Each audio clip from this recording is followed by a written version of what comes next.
Welcome to the show where we share the stories of the many who intersect with our healthcare system but are rarely heard from. My name is Kevin Poe, founder and editor of KevinMD. Today in the show, we have Navin Goyal. He is a physician entrepreneur and he's the author of the book, Physician Underdog. There's an excerpt from that book on KevinMD titled, Bringing the Hippocratic Oath into the Field of Venture Capital and Entrepreneurship. Navin, welcome to the show. Thank you very much for having me. So we'll get into your excerpt and book in a little bit, but first off, can you share your story and journey to where you are today?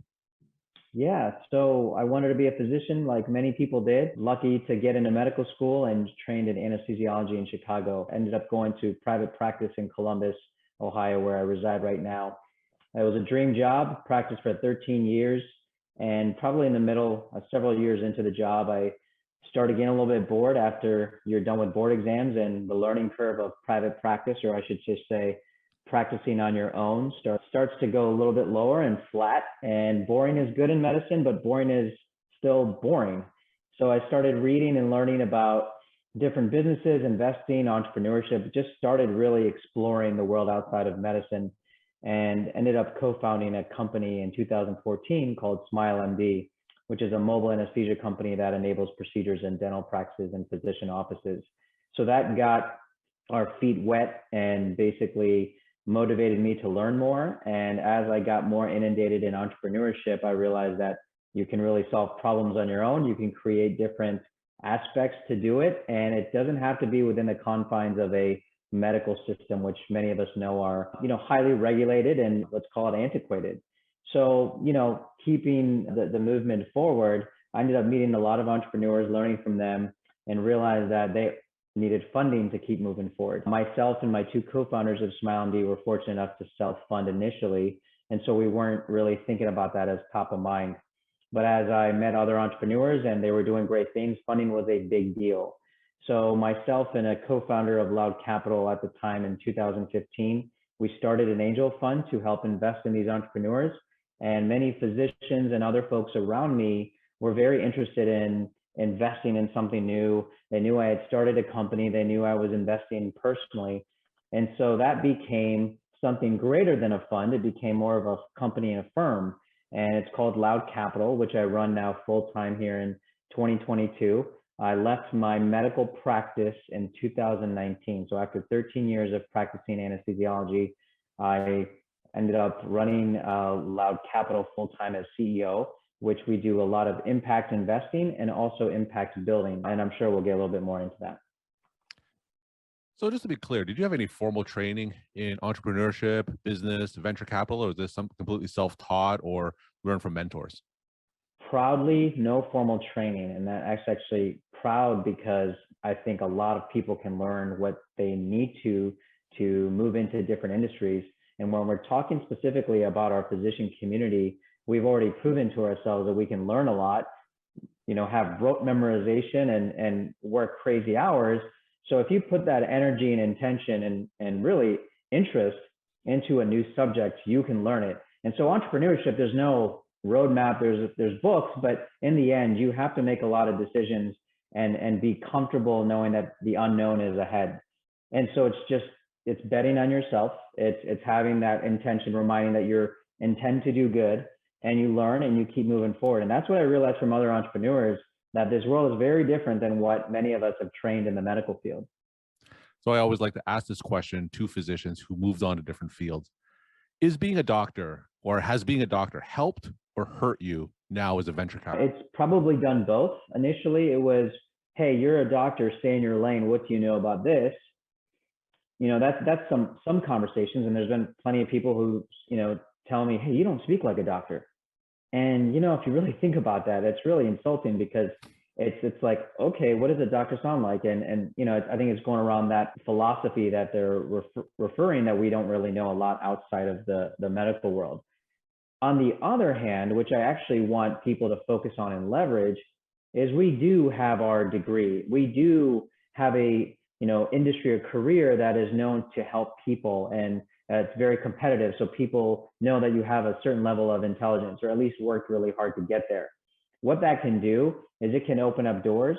It can increase credibility a lot quicker and build trust a lot quicker. And it's those couple points that I really like to point out to our physician colleagues or healthcare colleagues to start leveraging to open up doors for themselves. All right, let's talk about your book and the excerpt from KevinMD. Your book is titled Physician Underdog. The excerpt is titled Bringing the Hippocratic Oath into the Field of Venture Capital and Entrepreneurship. Now, for those who didn't get a chance to read your excerpt, can you just walk my audience through it and share the story of why you decided to share that particular one? Yeah. So, when you look at the investment industry and you look at the venture capital industry, it's the Wild West. There's a lot of money, there's a lot of players. And what I saw from a fresh set of eyes is that there's a lot of focus and money going towards random stuff. Sometimes it's just to make money, taking money from one person or one company and just bringing it to the other. And that's considered success. What I see as the opportunity is to bring money, time, and resources into true problem solving, right? Entrepreneurship is many times solving problems. In the venture world, sometimes it's just switching hands of money. And so how can we as an investment firm invest in people actually solving problems to make money, but actually impacting society? And I think coming from the physician world, having the Hippocratic Oath, right? When we go to a hospital or a medical center, there's not really a question in the culture of, are we here for the patient? But when you're in the investment world, you're like, what are we here for? We're here to just make money. And there's plenty of that. So how can we bring from a physician foundation that intention to help people, but with a different vehicle of investing? And that's kind of the premise of how I look at the opportunity for physicians. So how do you go about doing that? How do you choose what to invest in, and how do you take your background with the Hippocratic Oath into the venture capital world and choosing the projects that you invest in? Yeah, so when you look at purpose-driven companies and purpose-driven entrepreneurs, so a lot of it is aligning with the people you invest in to know that their intention is very similar to yours. There are a lot of people out there, but you do have to screen it out. There are people who just want to make money and sell their company. And there are people who actually want to solve a problem and build a business model around it to make money and sell their company. There's a difference. So it's screening that out. And we've over time, it's 2022 right now, we've invested in over 60 different companies. And I would say majority of them, early on, we were trying to figure out our thesis. Majority of them are purpose driven. Majority of them are solving a real problem and helping society. And so when I'm a physician working in a hospital or a medical center and I'm seeing one patient at a time and I'm doing my impact with that person. But what if you can impact the community that they're around? You can impact their employment. You can impact their nutrition. All these other things that really take this community aspect are some of the things that we look at with regards to the investment side. So I've had a few physician entrepreneurs on the show. Now, can you give some tips on how they can pitch venture capitalists like yourselves? What are some common mistakes that they make, or what are some things that they can do to improve the success of their pitches?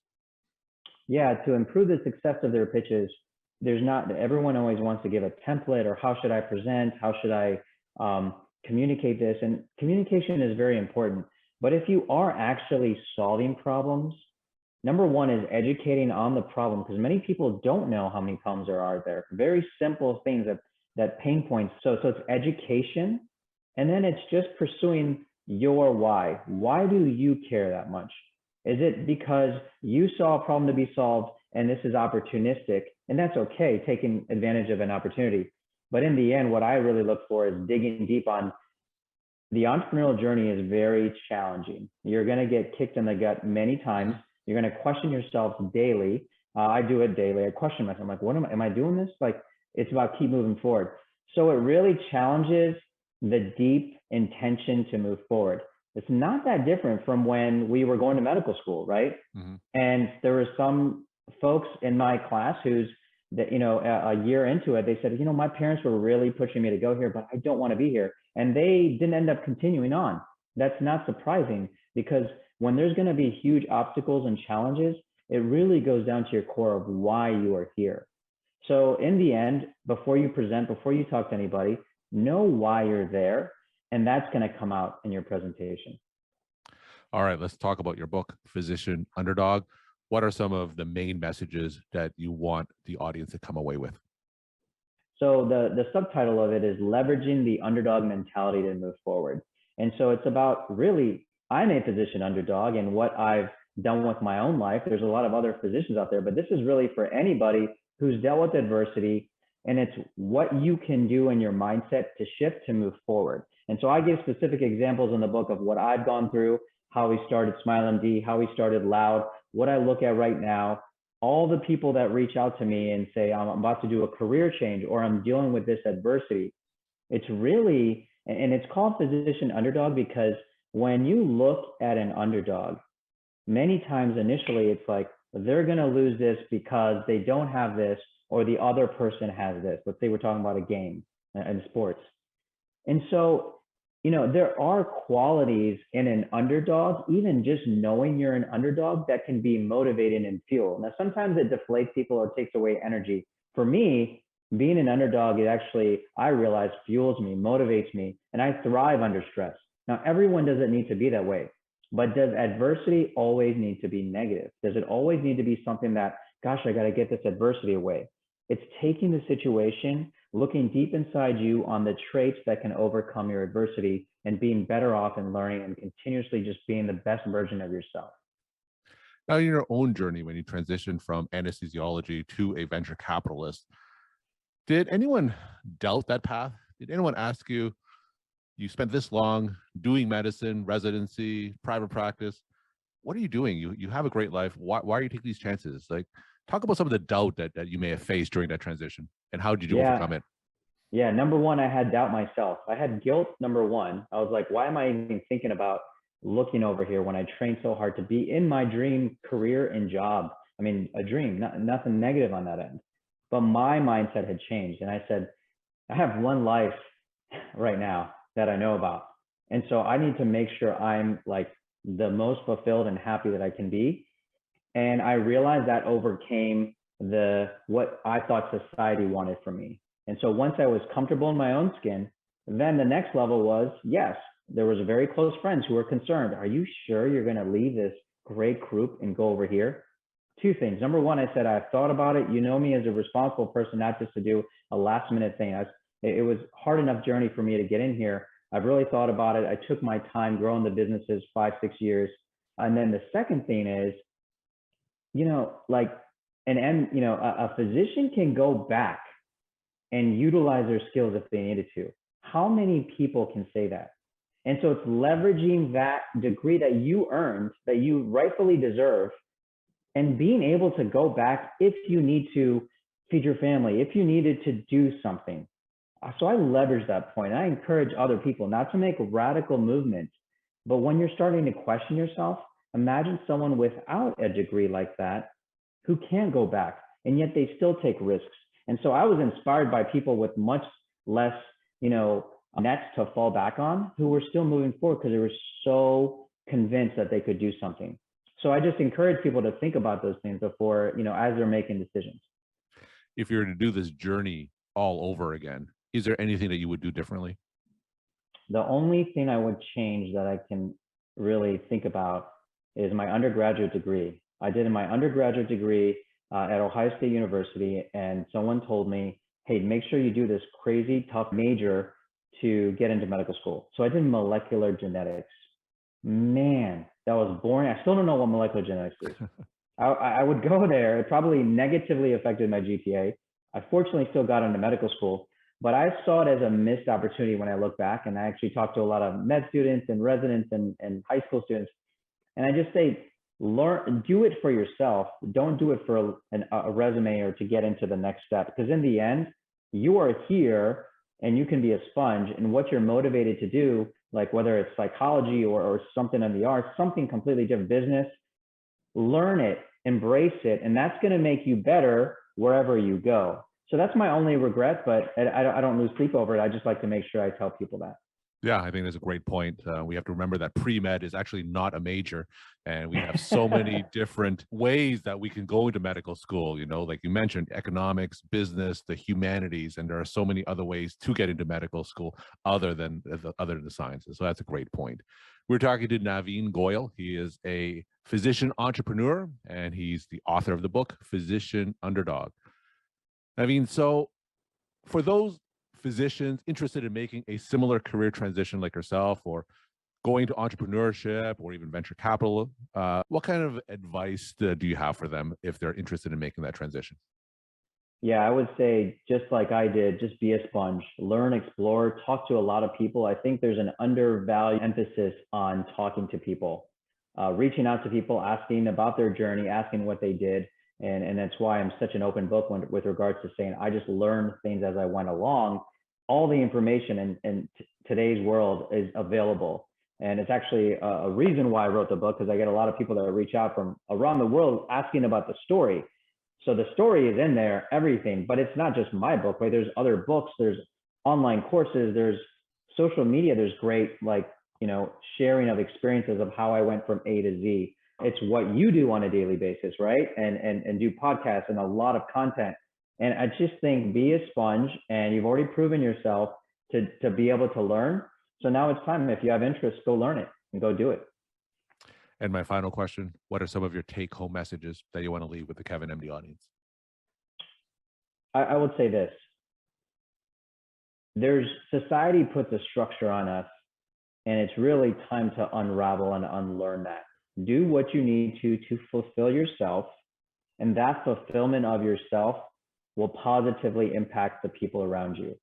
So if everyone was fulfilled on this earth, the world would be a much better place, a healthier place, and a happier place. And so it's just do what you need to do for optimizing yourself. And there are many ways to do that. But if you think about it that way, I think you have a few steps to do. Well, thank you so much for sharing your story, time, and insight. And thanks again for being on the show. Thank you very much.